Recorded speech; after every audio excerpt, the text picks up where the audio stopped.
how do you explain what happened tonight? Well, slow start, first and foremost. We did not come out and slow them down. You know, it's something we got to take a long look at and kind of understand why, more so than anything else. I mean, we're going to watch the tape. We'll look at what we need to do better. You know, it starts at the top. I mean, you know, we've got to be better, and that's on me. You know, and then we got to make sure we're putting in position to be successful. Defense keeps having these breakdowns the last several games. How do you go about fixing that group? Well, you know, we got to look at the rotation of players, look at what we do, and make sure, like I said, we're putting them in position to be successful. The explosive plays continue to happen. Is that a secondary thing? Is that a not generating pressure thing? What's going on there? Well, I think some of it is just missed opportunities. Sometimes it's not about going after the ball as much as it's securing the tackle. I mean, these are all things that we're going to look at and talk about, and we have a little time to do that now. It's the fourth week that you guys have allowed at least 30 points on defense. What changes can you make? Well, we'll see. I mean, I'm not going to sit up here and talk about those things until we get an opportunity to break the tape down, go through the tape, sit down, talk as staff, and then go from there. Is there any part of you that's just kind of dumbfounded by the defense and kind of what has happened over the last few weeks with this group? Well, you know, there's reasons why things happen, and you look at those things, and those are things that, you know, we have to correct. And Sam Howell, generally, how do you think he played? I thought he had his moments, you know, and it was unfortunate we didn't get anything going early on in the first quarter. It was kind of tough to get in a rhythm for him, and you know, then we got a nice little rhythm going, and you know, we didn't sustain it. You know, we turned the ball over. You turned the ball over twice. That's a tough thing. Ron, I know it's the NFL and everybody's capable, but it's one thing. You know, the Eagles are prolific offense. Yep. Bills are prolific offense. Yep. The Bears have not been a prolific No, but that quarterback's been very solid. Okay. The quarterback had a very good week last week. He showed what he was capable of. He's shown it before. He did the same thing to us last year. He gave us fits. He's a heck of a young football player, you know. And again, sometimes he get hot, make some plays. He's through to probably one of the really good receivers in this league, and DJ Moore, somebody I'm very familiar with. And they had a solid running game, you know. And when you have that kind of rhythm going, it's tough. It really is. And you're right. This is the NFL. Everybody's capable, and that's exactly what happened today.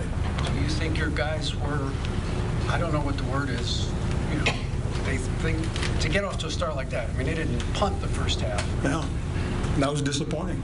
You know, as I said, it's something we got to take a long look at and start with ourselves.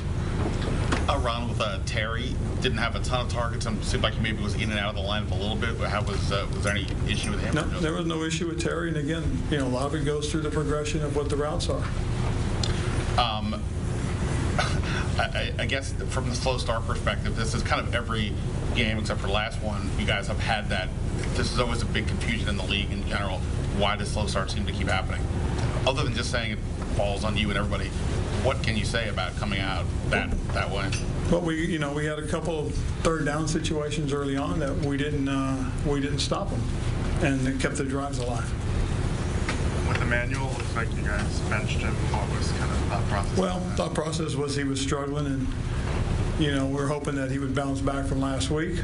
And you know, we just felt at that point it was time to make a move. And after Buffalo, you said that you really wanted to see how the team responded. Does a game like this kind of wipe out any of the progress that you guys made last week? No, it doesn't, because they came out in the second half and they still fought and they still played all the way on up until, unfortunately, when we missed a field goal. Take three more. Okay. Rob, what do you say to the team after a game like that in the locker room? Well, can't repeat exactly what I said, but for the most part, it's just that's not good enough. You know, it's not good enough. It starts with me, and we're going to go back and look at a lot of things, and we're going to get some things corrected, and we'll go out and we'll play football.